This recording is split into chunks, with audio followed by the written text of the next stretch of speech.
Hello students, नमस्कार। जेके online study में आप सभी का स्वागत है।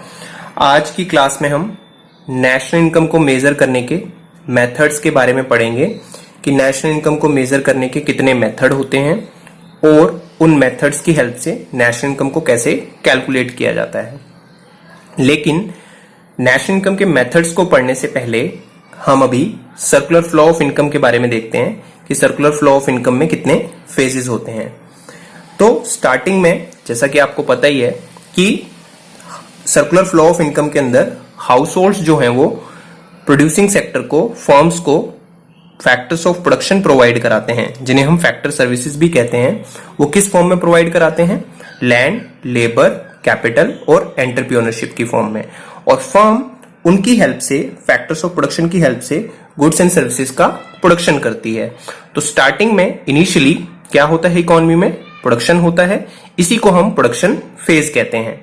और प्रोडक्शन की वजह से ही इकोनॉमी में इनकम जनरेट होती है, इसीलिए इसको हम जनरेशन ऑफ इनकम फेज भी कह सकते हैं। तो आपने सुना भी होगा कि प्रोडक्शन जनरेट्स इनकम। अगर इकोनॉमी में प्रोडक्शन नहीं होगा तो इनकम भी जनरेट नहीं होगी। जब इकोनॉमी में इनकम जनरेट हो जाती है, तो सेकेंड फेज में उस इनकम को डिस्ट्रीब्यूट किया जाता है। किसके बीच में? अमंग फैक्टर्स ऑफ प्रोडक्शन, जिन्होंने फैक्टर्स ऑफ प्रोडक्शन प्रोवाइड कराए थे गुड्स एंड सर्विसेज का प्रोडक्शन करने के लिए। जैसे कि जिन्होंने लैंड प्रोवाइड कराई थी उनको रेंट दिया जाता है, जो लेबर के रूप में काम कर रहे हैं उनको वेजेस दिए जाते हैं, और जिन्होंने अपनी कैपिटल प्रोवाइड कराई थी प्रोडक्शन के लिए उनको इंटरेस्ट दिया जाता है, और जो एंटरप्रेन्योरशिप की सर्विसेज दे रहे थे उनको प्रॉफिट मिलता है। तो सेकेंड फेज में इनकम को डिस्ट्रीब्यूट किया जाता है, इसीलिए इसको डिस्ट्रीब्यूशन ऑफ इनकम फेज या सिंपली इनकम फेज भी कहा जाता है। जब सेकेंड फेज में लोगों के पास इनकम पहुंच जाती है, लोगों के पास इनकम आती है, तो थर्ड फेज में लोग उसी इनकम को गुड्स एंड सर्विसेज पर खर्च करते हैं अपनी सेटिस्फेक्शन को पूरा करने के लिए। इसीलिए थर्ड फेज को हम एक्सपेंडिचर फेज कहते हैं, क्योंकि यहां पे लोग अपनी इनकम को डिस्पोज करते हैं। इसीलिए इसको डिस्पोजिशन ऑफ इनकम फेज भी कहा जाता है। डिस्पोज का मतलब ही होता है खर्च करना। तो आपने क्या देखा? तो जब तक हम गुड्स एंड सर्विसेज का यूज नहीं करेंगे, मतलब उन पे खर्च नहीं करेंगे, तभी तो वो दोबारा प्रोड्यूस होंगी। जब मैं इस पेंसिल का यूज करूंगा तभी तो इसका दोबारा प्रोडक्शन होगा। जब आप पेपर का यूज करेंगे तभी तो नया पेपर का प्रोडक्शन होगा। तो इसीलिए जो सर्कुलर फ्लो ऑफ इनकम होता है वो सर्कुलर नेचर का होता है, इसीलिए उसको सर्कुलर फ्लो ऑफ इनकम बोला जाता है। ये कभी भी एंड नहीं होता। It's a never ending process. तो आपने देखा कि सर्कुलर फ्लो ऑफ इनकम में तीन फेज होते हैं: प्रोडक्शन फेज, इनकम फेज और एक्सपेंडिचर फेज। तो इसी से हम नेशनल इनकम को मेजर कर सकते हैं, और नेशनल इनकम के जो मेजर करने के मेथड हैं वो इन्हीं फेजेस से निकल कर आए हैं। जैसे पहला फेज है प्रोडक्शन फेज, तो इसी में हम गुड्स एंड सर्विसेज की जितना प्रोडक्शन हुआ है उसकी वैल्यू को मेजर करते हैं। तो उसके लिए ही प्रोडक्शन मेथड बना है। इसी को हम वैल्यू एडेड मेथड कहते हैं। वैल्यू एडेड मेथड इसलिए कहा जाता है क्योंकि इस फेज में, प्रोडक्शन फेज में, सबसे पहले गुड्स एंड सर्विसेज में वैल्यू ऐड की जाती है। आप कुछ रॉ मटेरियल खरीदते हैं और उसमें वैल्यू एडिशन करते हैं। फॉर एग्जांपल, जैसे कोई फर्म है और वो चीनी का प्रोडक्शन करती है, तो वो सबसे पहले फार्मर से, मान लीजिए, गन्ना लेती है और उस गन्ने की हेल्प से जो है चीनी का प्रोडक्शन किया जाता है। तो उन्होंने गन्ने में एक तरह से वैल्यू ऐड की है और वैल्यू ऐड करके उन्होंने चीनी का प्रोडक्शन किया है। तो इसीलिए इसको वैल्यू एडेड मेथड भी बोलते हैं। सिंपली इसको प्रोडक्ट मेथड या प्रोडक्शन मेथड भी कहा जाता है। सेकेंड फेज में इनकम जो है वो डिस्ट्रीब्यूट की जाती है, इसीलिए इसको इनकम मेथड, यहां पे हम इनकम मेथड कहते हैं, जिसकी हेल्प से हम नेशनल इनकम को मेजर करते हैं। और थर्ड फेज में हम गुड्स एंड सर्विसेज को, यानी जो हमारे पास इनकम आई है उसी को हम गुड्स एंड सर्विसेज पर खर्च कर देते हैं। तो उस खर्च के पॉइंट ऑफ व्यू से, उस एक्सपेंडिचर के पॉइंट ऑफ व्यू से भी हम नेशनल इनकम को मेजर कर सकते हैं। इसीलिए थर्ड जो मेथड है नेशनल इनकम को मेजर करने का, उसका नाम है एक्सपेंडिचर मेथड। तो नेशनल इनकम के जो मेथड हैं वो सर्कुलर फ्लो ऑफ इनकम से ही, जो उसमें फेजेस होते हैं उन्हीं से निकल कर आए हैं। प्रोडक्शन फेज से प्रोडक्शन मेथड निकल कर आया है, इनकम फेज से इनकम मेथड, और एक्सपेंडिचर फेज से एक्सपेंडिचर मेथड है।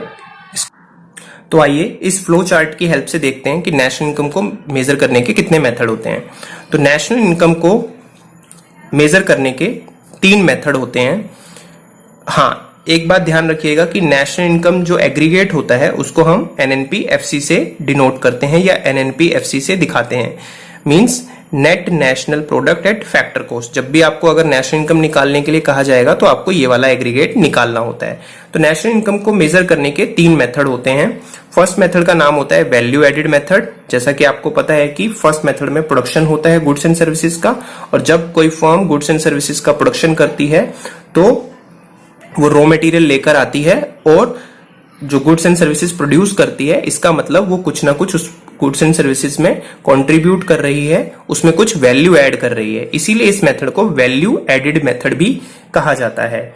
तो इस मेथड का जब आप यूज करेंगे, इस मेथड में जो फॉर्मुलेज होंगे जब आप इस मेथड का यूज करेंगे तो उससे जो एग्रीगेट निकल कर आता है उसको बोलते हैं gross value added at market price. इसी को हम जीडीपी एमपी भी कहते हैं। वैल्यू एडेड इसलिए बोला जाता है जीवीए एट एमपी क्योंकि इस मेथड का नाम है वैल्यू एडेड मेथड। तो इसको आप gross value added at MP भी बोल सकते हैं और जीडीपी एमपी भी। सेकंड मेथड का नाम है इनकम मेथड, और इससे जो एग्रीगेट निकल कर आता है उसको बोलते हैं एनडीपी-एफसी। जब इस मेथड में आप फॉर्मुलाज का यूज करेंगे, इस मेथड के कंसेप्ट का यूज करेंगे तो उससे जो एग्रीगेट निकल कर आता है उसको बोलते हैं net domestic product eight factor cost, जिसे हम डोमेस्टिक इनकम भी या घरेलू आय भी कहते हैं। ध्यान रखिएगा इसमें एनडीपी-एफसी निकलता है। और जब आप थर्ड मेथड, जो नेशनल इनकम का थर्ड मेथड है, उसको एक्सपेंडिचर मेथड कहते हैं, और एक्सपेंडिचर मेथड का जब आप यूज करेंगे तो उससे जो एग्रीगेट निकल कर आता है उसे हम जीडीपी एमपी कहते हैं, या जीडीपी एमपी निकल कर आता है। तो आपने क्या देखा, इसको याद रखना बहुत आसान है। तो आप ये ध्यान रखिए, जो फर्स्ट मेथड है और जो थर्ड मेथड है यानी वैल्यू एडेड मेथड और एक्सपेंडिचर मेथड, उससे जो नेशनल इनकम का एग्रीगेट निकल कर आता है वो होता है जीडीपी एमपी। दोनों से जीडीपी एमपी निकलता है। इसको क्योंकि ये वैल्यू एडेड मेथड है तो इसलिए जीडीपी एमपी को जीवीए एट एमपी भी बोल दिया जाता है। और जो इनकम मेथड है उससे सिर्फ एनडीपी-एफसी निकलता है। और जब आपके पास ये एग्रीगेट आ जाएंगे तो इनकी हेल्प से आप नेशनल इनकम पे पहुंच सकते हैं बाय यूजिंग बेसिक फॉर्मूलाज जो आपने पहले पढ़े होंगे। तो आइए आज की क्लास में हम नेशनल इनकम का फर्स्ट मेथड पढ़ेंगे जो कि है वैल्यू एडेड मेथड, कि उसका हम कैसे यूज करेंगे और उसकी हेल्प से हम नेशनल इनकम तक कैसे पहुंचते हैं। तो इसके हम कंसेप्ट को सीखेंगे, पूरे फॉर्मूलाज देखेंगे कि नेशनल कि वैल्यू एडेड मेथड होता क्या है, इसमें किस तरह के फॉर्मूलाज हैं, उनका कैसे यूज करते हैं, और प्रैक्टिकल एग्जांपल की हेल्प से सीखेंगे कि नेशनल इनकम जो है कैसे कैलकुलेट की जाती है। तो आइए शुरू करते हैं value added method. Value added method, जैसा कि हमने पीछे देखा, वैल्यू एडेड मेथड को हम प्रोडक्शन मेथड या प्रोडक्ट मेथड भी कहते हैं। और जब आप इस मेथड का यूज करेंगे तो जो एग्रीगेट निकल कर आएगा उसको हम ग्रोस वैल्यू एडेड एमपी यानी gross value added at market price या जीडीपी एमपी भी कहते हैं। तो वैल्यू एडेड मेथड को समझने के लिए आपको एक सिंपल सा फंडा पता होना चाहिए कि वैल्यू एडेड क्या होता है, जिसको हम हिंदी में मूल्य वृद्धि भी कहते हैं। तो वैल्यू एडेड को समझने के लिए एक सिंपल सा एग्जांपल देखते हैं। मान लीजिए आपकी एक चीनी की फर्म है जो चीनी का प्रोडक्शन करती है। तो चीनी बनाने के लिए उस फर्म को गन्ने की जरूरत होती है। तो वो फर्म जो है एक किसान से मान लीजिए 10,000 रुपए का गन्ना जो है परचेज करती है। तो 10,000 का गन्ना जो है वो उस चीनी फर्म ने किसान से लिया और उस गन्ने की हेल्प से वो चीनी प्रोड्यूस करती है। अपने प्रोडक्शन प्रोसेस के दौरान जो है वो उसकी हेल्प से चीनी बनाती है। तो मान लीजिए उसने चीनी जो है वो 15,000 रुपए की बनाई, यानी फाइनली जो चीनी बनाई उसका मूल्य जो है, उसका प्राइस जो है वो 15,000 रुपए रखा। तो 15,000 उसने रखा और खरीदा कितने में था गन्ना? 10,000। तो उन्होंने तो वैल्यू कितनी ऐड की, उस फर्म ने, उस शुगर मिल ने कितनी वैल्यू ऐड की? 5,000 रुपए।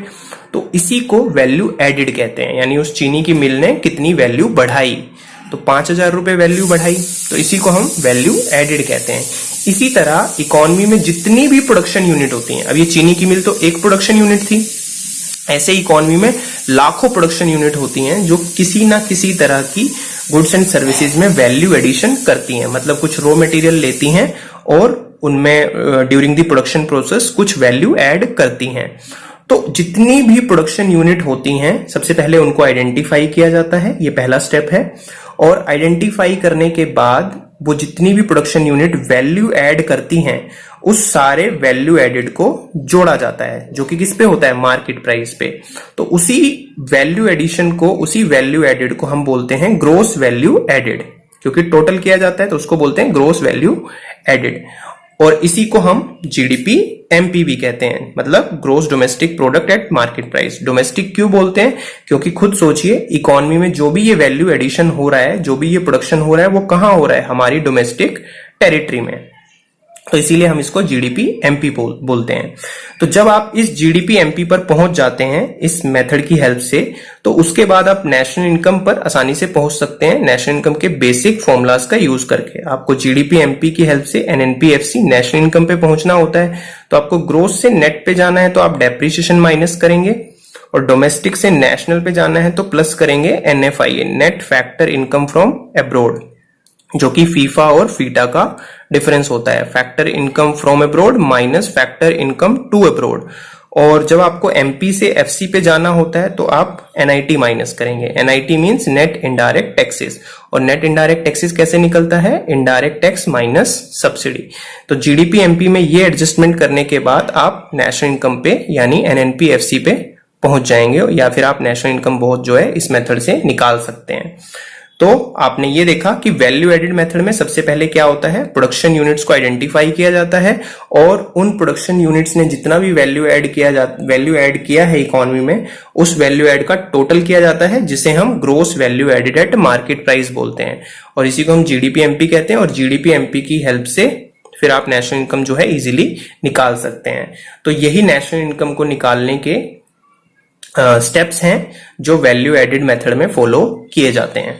तो आप इनको देख सकते हैं। इसके बाद आइए एक बार फिर से देख लेते हैं वैल्यू एडेड का कंसेप्ट। तो वैल्यू एडेड जैसा मैंने आपको बताया, तो वैल्यू एडेड के कंसेप्ट को समझने के लिए मैंने एक सिंपल सा एग्जांपल लिया है, थोड़ा डिटेल्ड एग्जांपल है, तो ध्यान से देखिएगा। मान लीजिए एक्स एक फार्मर है जो कॉटन का प्रोडक्शन करता है, उसने कॉटन यानी कपास उगाया है, और उसकी वैल्यू उसने रखी 500 रुपए। वाई जो है एक और प्रोडक्शन यूनिट है जो कि थ्रेड और कलरिंग का काम करता है, मतलब उस कॉटन की हेल्प से वो थ्रेड या उसमें कलर करता है। तो थ्रेड या कलर करने के बाद उसने उसको 700 रुपए में मार्केट में बेचा, मतलब वाई ने एक्स से कितने में खरीदा, 500 रुपए में, और फिर थ्रेड और कलर करने के बाद उसको 700 रुपए में मार्केट में बेचा। जेड जो है उसने वाई से थ्रेड और वो जो कलर वाला जो धागा है वो खरीदा वाई से, और उसने उससे क्लॉथ जो है उसकी शीट्स तैयार की, और जेड का काम यानी क्लॉथ बनाना है। और जब उसने ये इससे वाई से खरीदा तो 700 रुपए में खरीदा, और जब कपड़ा बन गया तो उसने 1000 रुपए उसकी वैल्यू रखी। ए ने जो है वो कपड़ा जेड से खरीदा 1000 रुपए में, और ए जो कि टेलर है, और उसने फाइनली उससे शर्ट बनाई, और उस शर्ट की वैल्यू कितनी रखी, 1500 रुपए की, जो कि ये मार्केट में कंज्यूमर को बेचेगा। तो आप यहाँ पे इकोनॉमी में देख सकते हैं कितनी प्रोडक्शन यूनिट हो गई, एक फार्मर, वाई जिसने थ्रेड और कलरिंग का काम करता है, जेड जिसने जो क्लॉथ बनाता है, और ए जिसने शर्ट बनाई है। तो यहाँ पे 4 प्रोडक्शन यूनिट हैं, एक्स वाई जेड एंड ए। तो यहाँ पे वैल्यू एडेड का सिंपल सा फॉर्मूला होता है value of output minus intermediate consumption. Value of output का मतलब होता है जो आपने चीज बनाई है उसकी वैल्यू कितनी है, और इंटरमीडिएट कंजम्पशन का मतलब होता है आपको उस चीज को बनाने में कौन सा आपने रॉ मटेरियल या इनपुट यूज किया है, कितनी वैल्यू का, तो उसी को हम इंटरमीडिएट कंजम्पशन कहते हैं। तो एक्स का अब इकोनॉमी में इन सारी प्रोडक्शन यूनिट्स का देखते हैं वैल्यू एडेड कितना है। तो वैल्यू एडेड बाय एक्स देखते हैं, तो आप इसी फॉर्मूले का यूज करेंगे। तो एक्स ने जो वैल्यू ऑफ आउटपुट प्रोड्यूस किया है, एक्स ने क्या प्रोड्यूस किया है, कॉटन, जो कि कितने का है, 500 रुपए का। तो ये वैल्यू ऑफ आउटपुट 500 रुपए है। इनिशियली हम ये मान लेते हैं कि फार्मर ने जो इंटरमीडिएट कंजम्पशन है, हालांकि रियलिटी में कुछ ना कुछ होगा, जैसे कि उसने सीड्स कितने के खरीदे और इरिगेशन पे खर्च किया, इलेक्ट्रिसिटी पे खर्च किया, वो हम इंटरमीडिएट कंजम्पशन उसका 0 मान लेते हैं। तो अब उस फार्मर ने कितनी वैल्यू ऐड की, सीधा 500 रुपए, इसी फॉर्मूले का यूज करके। Value added by Y, Y ने कितना वैल्यू ऐड किया, वाई ने चीज खरीदी थी किससे, फार्मर से 500 रुपए की, और बेची कितने में मार्केट में, 700 रुपए। तो इसकी वैल्यू ऑफ आउटपुट कितना है, 700 रुपए, और इंटरमीडिएट कंजम्पशन क्योंकि इसने 500 रुपए में खरीदा था तो इसने कितना वैल्यू बढ़ाया, 200 रुपए। आप यहां पे भी आसानी से देख सकते हैं। फिर इसी तरह जेड ने, जिसका काम था क्लोथिंग तैयार करना, क्लोथ बनाना, तो जेड ने अपनी चीज जो बनाई उसके वैल्यू ऑफ आउटपुट कितना है 1000, और खरीदा कितने में था, परचेज कितने में किया था 700, जिसे हम इंटरमीडिएट कंजम्पशन कहते हैं। तो इसने कितना वैल्यू ऐड किया 300 रुपीज। इसी तरह ए ने कितना वैल्यू ऐड किया, 1000 रुपए में कपड़ा खरीदा और 1500 रुपए में शर्ट बनाई और बेची। तो इसने 1500 रुपए इसका वैल्यू ऑफ आउटपुट और 1000 रुपए यानी 1000 रुपीज क्या है इसका इंटरमीडिएट कंजम्पशन। तो इसने वैल्यू ऐड किया 500 रुपए का। तो इकोनॉमी में मान लिया यही 4 प्रोडक्शन यूनिट थी, तो सबने कितना वैल्यू ऐड किया, देखो मैंने सबका टोटल करा है। तो ग्रोस, क्योंकि total gross value added by all means X Y Z और ए जो प्रोडक्शन यूनिट है सबने कितना वैल्यू ऐड किया, तो इसका आप टोटल कर देंगे तो ये आया 1500 रुपए या 1500 रुपीज। इसी को हम बोलेंगे gross value added at market price 1500, या इसी को आप सिंपली क्या कहेंगे, जीडीपी एमपी। तो वैल्यू एडिशन सिंपली क्या होता है, कॉन्ट्रीब्यूशन होता है, एडिशन ऑफ वैल्यू। और किस में addition of value, intermediate goods में, जो एक फर्म करती है ड्यूरिंग द प्रोडक्शन प्रोसेस। इसको आप एक उस फर्म का या उस प्रोडक्शन यूनिट का कंट्रीब्यूशन भी कह सकते हैं कि उसकी मेहनत कितनी है। तो ये था वैल्यू एडेड का कंसेप्ट। वैल्यू एडेड में सबसे पहले वैल्यू ऑफ आउटपुट को डिटेल में पढ़ लेते हैं कि वैल्यू ऑफ आउटपुट क्या होता है। वैल्यू ऑफ आउटपुट का सिंपल सा मतलब है कि जो आपने या एक प्रोडक्शन यूनिट ने जो चीज बना दी है और उसकी जो वैल्यू रखी है उसी को हम वैल्यू ऑफ आउटपुट बोलते हैं। तो आप इसको सिंपली कह सकते हैं value of output refers to market value of all goods and services produce during a period of 1 year. यानी एक साल में, ये भी ध्यान रखिएगा कि एक साल में जितनी भी आपने गुड्स एंड सर्विसेज प्रोड्यूस की हैं उसकी मार्केट वैल्यू को ही आप वैल्यू ऑफ आउटपुट कहते हैं। तो वैल्यू ऑफ आउटपुट का एक सिंपल सा फॉर्मूला है वैल्यू ऑफ आउटपुट निकालने के लिए, जो कि होता है sales plus change in stock. Change in stock क्या होता है, closing stock minus opening stock. आप वैल्यू ऑफ आउटपुट निकालने के लिए आप इस एग्जाम्पल को देख सकते हैं कि XYZ लिमिटेड है और उसने 2019 में सेल्स की, टोटल सेल्स 20,000 रुपए की, और इस कंपनी का ओपनिंग स्टॉक था गुड्स का 10,000 रुपीज और क्लोजिंग स्टॉक है 15,000 रुपीज। यह आपको अंडरस्टूड होना चाहिए कि ओपनिंग स्टॉक कब होगा, 1 जनवरी 2019 को, और क्लोजिंग स्टॉक कब होगा, 31 दिसंबर 2019 को। तो अब आप ये देखेंगे कि इस कंपनी ने इस साल कितना वैल्यू ऑफ आउटपुट जो है, यानी जो चीजें बनाई है उसकी वैल्यू कितनी है इस ईयर की, ओनली इसी साल की। तो आप इस फॉर्मूले की हेल्प से देख सकते हैं, लेकिन आप तो वैल्यू ऑफ आउटपुट, तो इस साल इसने सेल्स की है प्लस चेंज इन स्टॉक। तो सेल्स कितने की है, 20,000 रुपए की, यानी इसने बनाया होगा सामान तभी तो ये बेच रहा है। प्लस चेंज इन स्टॉक कैसे निकालते हैं हम, closing stock minus opening stock. तो क्लोजिंग स्टॉक कब है, 31 दिसंबर 2019 को, जो कि कितने का है, 15,000 रुपीज का। अब हम इसको प्लस क्यों कर रहे हैं, इसको प्लस इसलिए कर रहे हैं क्योंकि क्लोजिंग स्टॉक वो होता है जो इस साल बनाया तो है लेकिन बिक नहीं पाया, यानी आप मार्केट में उसको बेच नहीं पाए तो वो अनबिका रह गया, उसी को हम क्लोजिंग स्टॉक बोलते हैं। लेकिन हम वैल्यू एडेड मेथड में क्या देखते हैं कि आपने इस साल जो बनाया है तो वो जीडीपी में शामिल होगा, क्योंकि इस साल जो है वो प्रोड्यूस हो गया है, इसलिए इसको प्लस कर देते हैं। बनाया तो है ना, तो इसकी वैल्यू नेशनल इनकम में काउंट होगी। और ओपनिंग स्टॉक यहां पे माइनस क्यों कर रहे हैं, क्योंकि ये ओपनिंग स्टॉक कब का है, 1 जनवरी 2019, यानी पिछले साल का होगा। तो ये जो ओपनिंग स्टॉक है, जो ये गुड्स एंड सर्विसेज की वैल्यू है, ये हमने इस साल नहीं बनाई है, ये पिछले साल का स्टॉक था जो बिक नहीं पाया पिछले साल, और इस साल का ओपनिंग है, इसीलिए हम इसको यहां पे माइनस करते हैं, क्योंकि इस साल ये प्रोड्यूस नहीं हुआ है। तो एक्चुअली में इकोनॉमी ने कितना वैल्यू, उस फर्म ने कितना वैल्यू ऑफ आउटपुट प्रोड्यूस किया, 20,000, और ये 15,000 ऐड कर दिए 35,000, और ये कितना हो जाएगा आपका 25,000। तो इसी को बोलेंगे वैल्यू ऑफ आउटपुट। अगर आप सोचेंगे तो आप ऐसे भी देख सकते हैं कि सेल्स उसने 20,000 की है, तो इस सेल्स में ये 10,000 जो है वो इंक्लूड है, क्योंकि सबसे पहले उसने ये ओपनिंग स्टॉक का ही सामान निकाला होगा, इसीलिए ये 20,000 में से ये माइनस भी हो रहा है। आप इस तरह भी इसको देख सकते हैं। और क्लोजिंग स्टॉक इसी साल बना था इसलिए ये प्लस हो रहा है क्योंकि बिक नहीं पाया। लेकिन हमें क्या देखना है कि बन जो गया है सामान वो शामिल होगा वैल्यू ऑफ आउटपुट में और जीडीपी में भी। तो इसलिए इस कंपनी के द्वारा जो वैल्यू ऑफ आउटपुट किया गया है वो है 25,000 रुपीज का। तो आप इस फॉर्मूले की हेल्प से निकाल सकते हैं।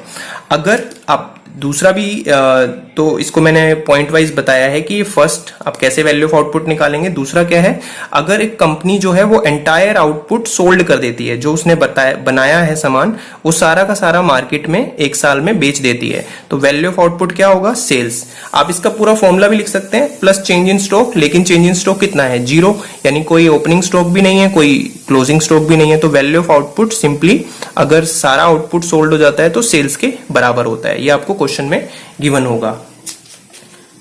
अब क्वेश्चन में और किस तरह आपको गिवन हो सकता है ये भी देख लेते हैं। वैल्यू ऑफ आउटपुट कई बार क्वेश्चन में प्राइस दिया होता है पर यूनिट किसी कमोडिटी का, और उसकी क्वांटिटी कितनी आपने सोल्ड की है उस कंपनी ने वो दी होती है। तो आप value of output price into quantity के फॉर्मूले की हेल्प से भी निकाल सकते हैं। फॉर एग्जांपल मान लीजिए आपके एक पेन का प्राइस 10 रुपए है, एक पेन का प्राइस 10 रुपए है और आपने किसी ईयर में 1000 पेन सोल्ड किए हैं, तो आपका वैल्यू ऑफ आउटपुट कितना होगा, 10,000 रुपए। Simple, price into quantity. तो इसी को आप वैल्यू ऑफ आउटपुट कहेंगे। तो आप ऐसे भी वैल्यू ऑफ आउटपुट को कैलकुलेट करते हैं। हाँ, अब कुछ पॉइंट्स हैं जो आपको क्वेश्चन में जो है प्रॉब्लम क्रिएट करने के लिए दिए जाते हैं, तो आप उनको देख सकते हैं। Exports are not separately include in value of output. Export की वैल्यू को सेपरेटली वैल्यू ऑफ आउटपुट में इंक्लूड नहीं किया जाता। क्यों, आप इस एग्जांपल की हेल्प से देखिए। मान लीजिए आपको क्वेश्चन में सेल्स गिवन है 50,000 रुपीज और साथ में उसी में एक पॉइंट गिवन है एक्सपोर्ट 10,000, मतलब आपने 50,000 का सामान बेचा है और एक्सपोर्ट यानी दूसरी कंट्रीज में कितने का बेचा है, 10,000 का। तो आप सोचेंगे कि वैल्यू ऑफ आउटपुट हमने 50,000 तो बनाया ही है, 10,000 और बनाया है जो बाहर बेचा है, तो आप सोचेंगे वैल्यू ऑफ आउटपुट हमें 60,000 लेना चाहिए। पर नहीं, वैल्यू ऑफ आउटपुट 50,000 ही होगा क्योंकि इस एक्सपोर्ट की वैल्यू इस सेल्स में इंक्लूड होती है। जब एक कंपनी अपनी सेल्स को दिखाती है तो उसमें एक्सपोर्ट्स की वैल्यू को पहले से ही इंक्लूड करके रखती है। ये उसको प्रेजेंट करने का एक तरीका होता है। तो आप क्या कहेंगे कि exports are not separately included in value of output, यानी एक्सपोर्ट जब दिया होता है तो वैल्यू ऑफ आउटपुट में इसको इंक्लूड नहीं करते, because value of export is already included in value of output या सेल्स में, because exports are already included in sales। तो आप इसको समझ सकते हैं। केस 2 देखिए, अगर किसी क्वेश्चन में आपको अगर ऐसे दिया हो कि डोमेस्टिक सेल्स अगर आपको दे रखी है क्वेश्चन में 50,000 और एक्सपोर्ट दिया हुआ है 10,000, तब आपका वैल्यू ऑफ आउटपुट क्या होगा, 60,000। तब आप इसको ऐड कर देंगे क्योंकि ये आपने सामान या वैल्यू ऑफ आउटपुट कहां बेचा है, ये सेल आपने कहां की है, अपनी डोमेस्टिक टेरिटरी में, और एक्सपोर्ट कहां किया है, डोमेस्टिक टेरिटरी से बाहर, एक्सपोर्ट उसी को कहते हैं। तो इसलिए आपने टोटल वैल्यू ऑफ आउटपुट कितना बनाया है, 60,000 का। तो इसलिए जब डोमेस्टिक सेल गिवन हो तो एक्सपोर्ट को ऐड करते हैं। आप दो कंसेप्ट और देख सकते हैं जो आपको नॉर्मली क्वेश्चन में दिए होते हैं। कई बार आपको क्वेश्चन में ये दिया होगा इंक्रीज इन स्टॉक। तो इंक्रीज इन स्टॉक का मतलब होता है जब क्लोजिंग स्टॉक ओपनिंग स्टॉक से ज्यादा हो, जैसे कि 10,000 का क्लोजिंग स्टॉक है और ओपनिंग स्टॉक 5,000 है, तो इसको बोलते हैं increase in stock. Increase in stock को हम चेंज इन स्टॉक भी कहते हैं, चेंज इन स्टॉक बोल सकते हैं, और इसका मतलब होता है कि चेंज इन स्टॉक जो है वो पॉजिटिव है। अगर कभी कभार आपको क्वेश्चन में दिया हो कि डिक्रीज इन स्टॉक या नेट डिक्रीज इन स्टॉक, तो इसका मतलब भी चेंज इन स्टॉक है, लेकिन चेंज इन स्टॉक कैसा, नेगेटिव, क्योंकि ओपनिंग स्टॉक ज्यादा है और क्लोजिंग कम है, तो आप उस केस में उसको नेगेटिव ले लेंगे। तो इस तरह आपको वैल्यू ऑफ आउटपुट में ये आपको गिवन हो सकता है। आइए अब आईसी या इंटरमीडिएट कंजम्पशन, इंटरमीडिएट कॉस्ट को देख लेते हैं कि इंटरमीडिएट कॉस्ट क्या होती है। जब हम प्रोडक्शन प्रोसेस के दौरान जब हम किसी चीज का प्रोडक्शन करते हैं तो उसको बनाने के लिए हम जिन चीजों का यूज करते हैं उसको इंटरमीडिएट कंजम्पशन कहते हैं, और उन चीजों को बनाने पे जो खर्चा आता है उसको हम इंटरमीडिएट कॉस्ट कहते हैं। जैसे चीनी को बनाने के लिए हमने गन्ने का यूज किया था, तो गन्ना क्या था, इंटरमीडिएट कंजम्पशन, और उस पे हमने जितने का खर्च किया गन्ना खरीदने पे, तो उसको हम इंटरमीडिएट कॉस्ट बोलते हैं। तो इसी को हम आईसी कहते हैं। तो इसमें भी कुछ पॉइंट्स हैं जो आपको क्वेश्चन में दिए हो सकते हैं। तो imports are not separately included in intermediate consumption because value of import already included in IC. अब इसको समझने के लिए आप ये एग्जांपल देख सकते हैं। इसमें आपको आईसी कैलकुलेट करना है। आईसी आपको अगर मान लो क्वेश्चन में दे रखा है 1000 रुपीज और साथ में दे रखा है इंपोर्ट। हाँ, अब ध्यान दीजिएगा, इंपोर्ट का मतलब यहाँ पे, क्योंकि आप ये प्रोडक्शन यूनिट के लिए पढ़ रहे हैं, आप एक फर्म के लिए पढ़ रहे हैं, तो वो जो इंपोर्ट कर रही है वो बेसिकली रॉ मटेरियल का ही इंपोर्ट कर रही है अपनी गुड्स एंड सर्विसेज प्रोड्यूस करने के लिए। तो उसने 500 रुपए का इंपोर्ट किया है। अगर आपको क्वेश्चन में आईसी गिवन है और अलग से इंपोर्ट गिवन है, तब आप अगर आपको आईसी निकालना है या आईसी लेना है, तो आप जो आईसी की वैल्यू है उसी को लेंगे, क्योंकि इस इंपोर्ट की वैल्यू आईसी में ऑलरेडी इंक्लूड होती है। क्योंकि आईसी का मतलब ही है कि आपने उस चीज को बनाने में टोटल कितना यूज किया, तो वो इंपोर्ट की वैल्यू इसमें ऑलरेडी इंक्लूड होती है। तो आप क्या कह सकते हैं, because value of import is already included in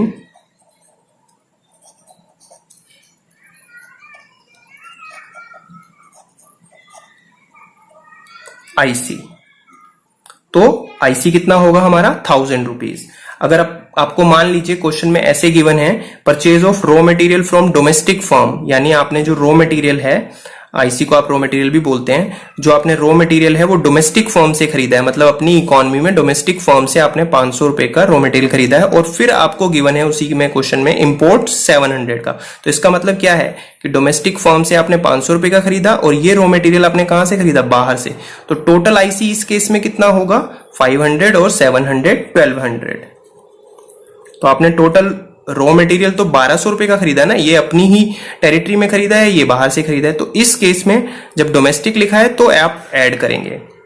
अगर आपको लिखा है, तीसरा केस देख लेते हैं, purchase of raw material 700 rupees और इसके साथ इंपोर्ट लिखा है, तो आप देख सकते हैं यहाँ पे कि डोमेस्टिक नहीं लिखा है, तो इसी को हम आईसी कंसिडर करेंगे। परचेज ऑफ रॉ मटेरियल कितना हो जाएगा हमारा, या जो परचेज ऑफ रॉ मटेरियल है उसी को हम आईसी कंसिडर करेंगे 700 रुपीज।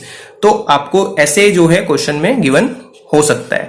तो आइए अब इसके लिए ही वैल्यू एडेड को समझने के लिए हम एक प्रैक्टिकल क्वेश्चन देख लेते हैं क्या है। तो ये आपको एक क्वेश्चन गिवन है जिसमें आपको वैल्यू एडेड निकालना है by firm A and firm B, और ये कुछ डाटा गिवन है। तो हम इसको ऐसे कर सकते हैं, तो आप सिंपली ये लिखिएगा, वैल्यू एडेड का फॉर्मूला लिख लीजिए, value of output minus intermediate consumption या इंटरमीडिएट कॉस्ट। अब वैल्यू ऑफ आउटपुट के लिए और वैल्यू एडेड को हम किससे दिखाते हैं, gross value added at market price. और ये हम ध्यान रखिएगा किसका निकाल रहे हैं, फर्म ए का। ये फर्म ए ने जो वैल्यू एडेड किया है वो निकाल रहे हैं।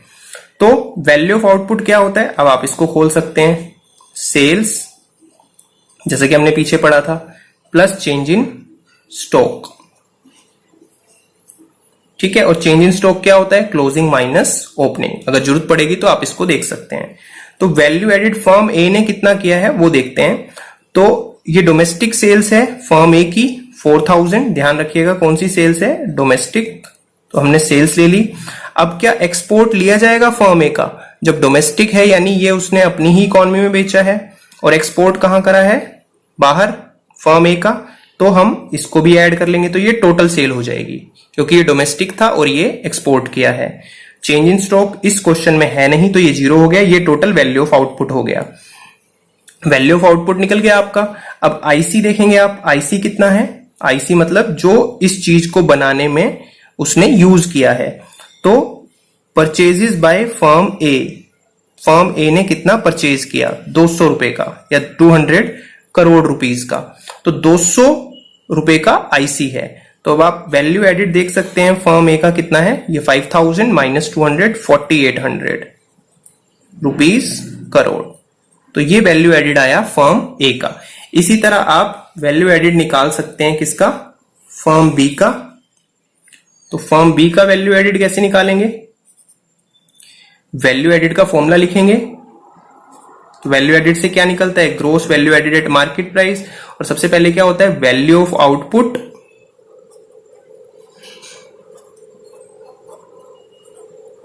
Minus IC. तो वैल्यू ऑफ आउटपुट क्या होता है, sales plus change in stock.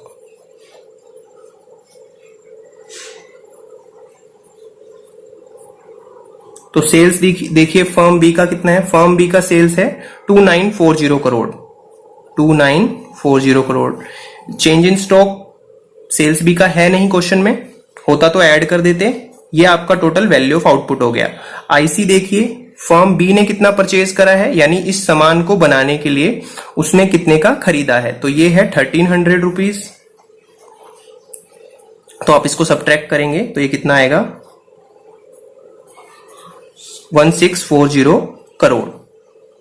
तो ये फर्म बी का वैल्यू एडिड है। तो इकोनॉमी में ये फर्म ए का वैल्यू एडिड है और ये फर्म बी का वैल्यू एडिड है। अगर इसी में आपसे पूछा जाता, इसी क्वेश्चन में मान लीजिए अगर आपसे ये पूछा जाता कि इकोनॉमी का ग्रोस डोमेस्टिक प्रोडक्ट कितना है मार्केट प्राइस पे, ये बता दीजिए, तो आप क्या करते, फर्म ए का जो ग्रोस वैल्यू एडिड है ए का plus gross value added by firm B, उसको ऐड कर देते, तो आपका क्या मिल जाता, gross domestic product at market price, यानी इकोनॉमी में कितना वैल्यू एडिड हुआ है।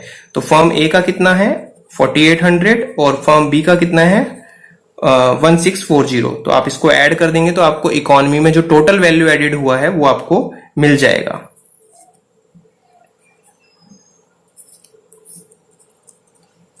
करोड़। तो इस तरह आपने देखा कि आप वैल्यू एडिड के क्वेश्चंस को कर सकते हैं। आने वाली वीडियोस में हम वैल्यू एडिड के और क्वेश्चंस को करेंगे। आई होप आपको ये लेक्चर समझ में आया होगा। तो आप अपने डाउट जो हैं या क्वेश्चन जो भी हैं वो आप कमेंट में पूछ सकते हैं। तो मिलते हैं नेक्स्ट वीडियो में। Till then take care.